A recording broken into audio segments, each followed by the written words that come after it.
xildhibaan cabdirashiid faarax cali oo ka mid ah xildhibaanada golaha deegaanka degmada Burco ayaa maanta gudida abaaraha ee gobolka Togdheer ku wareejiyay lacag dhan $2,500 oo loogu talagalay in gurmad loogu fidiyo dadka abaaruhu saameeyeen ee ku dhaqan gobolada bari ee Soomaaliland. Lacagtan ayaa waxa ku soo deeq hablow dhashay gobolka Togdheer oo ku nool dalka Saudi Arabia, waxaana ay soo wakiisheen xildhibaankani, waxaana goobtaasi ka hadlay xildhibaan cabdirashiid faarax cali oo ka mid ah xildhibaanada golaha deegaanka degmada Burco ayaa ka warbixiyay deeqdani.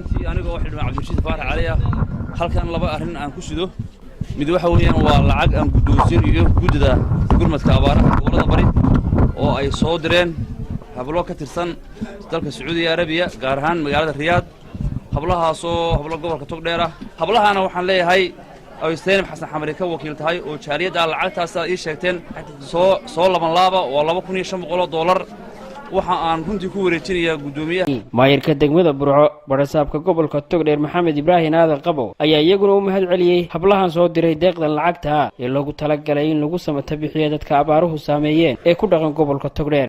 waxa halkaan kula wareegnay lacag dhan $2,500 oo ay soo direen hablaha jaaliyada Sacuudiga ee reer Soomaaliland. lacagtaas oo dhan $2,500 waa goor baahi loo qabay. sadaqadu xitaa way kala khayr badan tahay waqtiga ay ku soo beegantay. haddii sadaqadaadu waqti jiilaal loo baahan yahay ku soo beegantay iyo haddii waqti barwaaqo ku soo beegantay waa kala nooc. waqti wanaagsan bay ku soo beegantay. Seenab Xasan Xamari oo ka wakiila hablaha ka soo urursay lacagta waxaan leenahay jazakallahu khayr. dadkood iyo dalkiina war $10 aad shaaha ku cabayso ama aad meel kaga cashaynayso wax badan bay u tarayaan. biyay u tarayaan, bustayruhooda u tarayaan, jaakeed yar bay u iibinayaan. waliba waqtiga dhaxanta weeye marka jilaalka la galaya wax ka soo heli kartaan.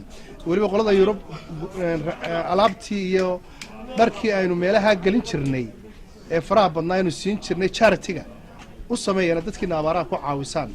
Khaliil Barrawraan, shabakada caalamiga ee Burco Online, magaalada Burco.